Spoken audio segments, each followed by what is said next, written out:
Good evening and welcome to Netzach Yisrael Daily Kitzur Shulchan. Tonight we are starting Siman Gimel 193, the halachos of Birko Cholim, visiting people who are ill. Sif Aleph. Kishechola Adam, when a person becomes ill, mitzvah kol Adam levakra, it's a mitzvah for everybody to visit him. Shekem otzini v'akadosh baruch hu shemavaka cholim, because we see that Hashem himself visited an ill person. Because Moshe Darsha Rabbeinu Zechron levacha, as the Chazal darshan, the pasuk Vayere Elav Hashem be'elunei Mamrei, and the pasuk which says that Hashem appeared to him being Abraham in the plains of Mamre, and Hashem visited Abraham to visit him because he was ill. Family and friends who are close enough that they frequently visit his house anyway, they should visit him straight away as soon as they hear that he is ill.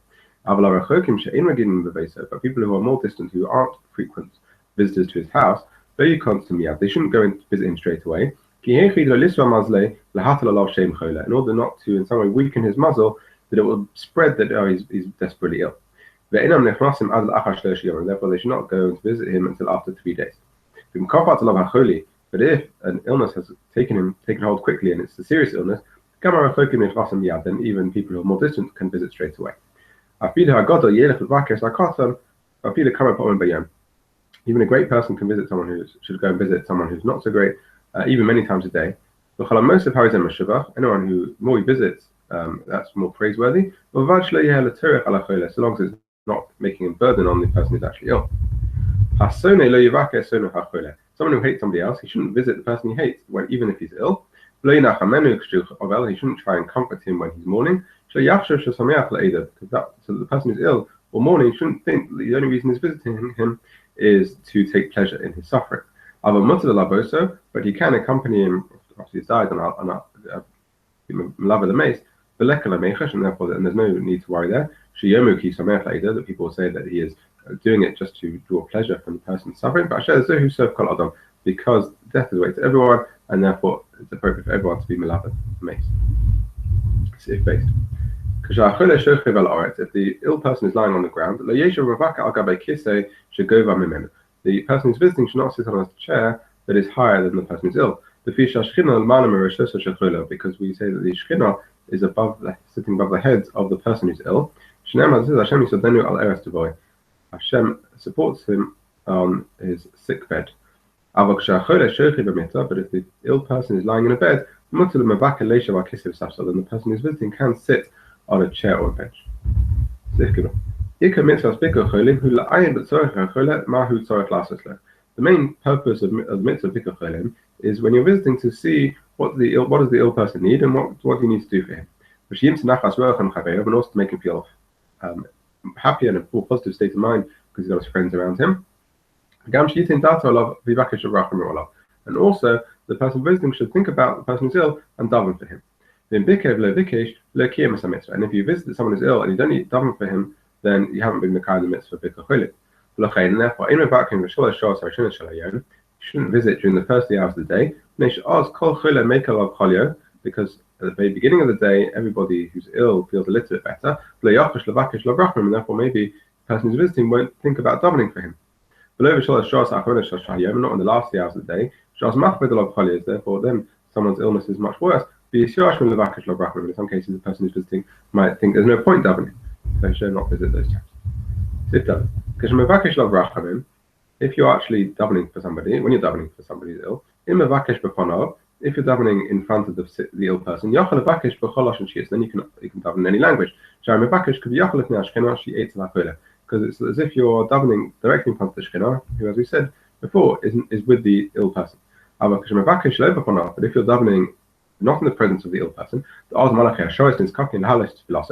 then you have to rely on the Malach HaSharis to pay attention to the tefillah and take it to Hashem.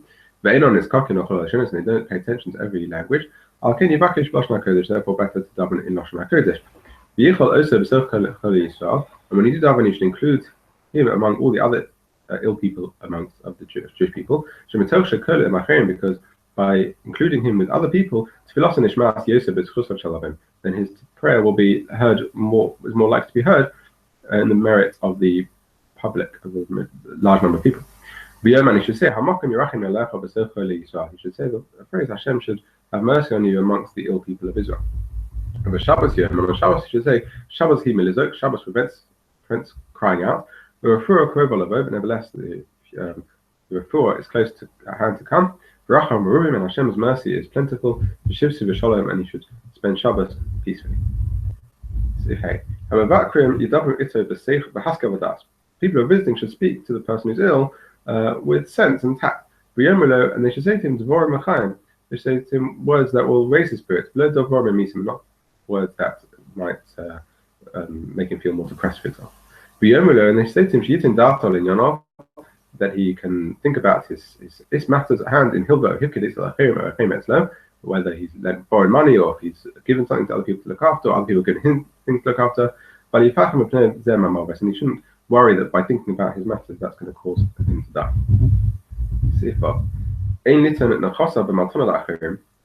Person who's ill shouldn't give his property as a present to other people, but even to stocker, if it's going to leave his inheritors, his children, for example, without anything. And when he does that, the Chachamim are not happy with him. Even if it's the case that his Yashim are not acting appropriately. But if you leave behind also enough, an appropriate amount for his inheritors, then it's permitted him to give the rest away. And good midas,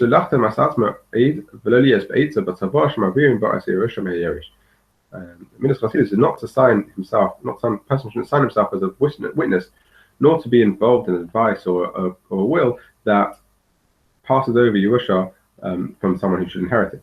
Even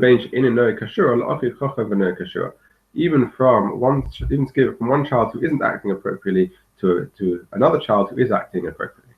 Because you don't know, maybe from the child who at the moment is acting properly, maybe he'll have a child who will be a great person, and you've taken the Yerusha away from them.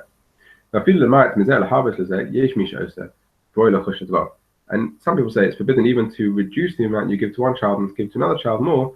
That's also forbidden. And it's appropriate to pay attention to that opinion. Look at the end of Simon. If a person has young children, or a mixture of young and old, his wife is pregnant, he should appoint somebody who can look after the affairs of the children until they become old enough to look after their own affairs. If an ill person wants to make some form of kinyan to strengthen his will, then he can do that kinyan even on Shabbos. If he wants to send his will to his relatives, then you're allowed to hire a non-Jewish person on Shabbos, even on Shabbos, and to send it to them. Okay, that's it for the evening. Have a good evening.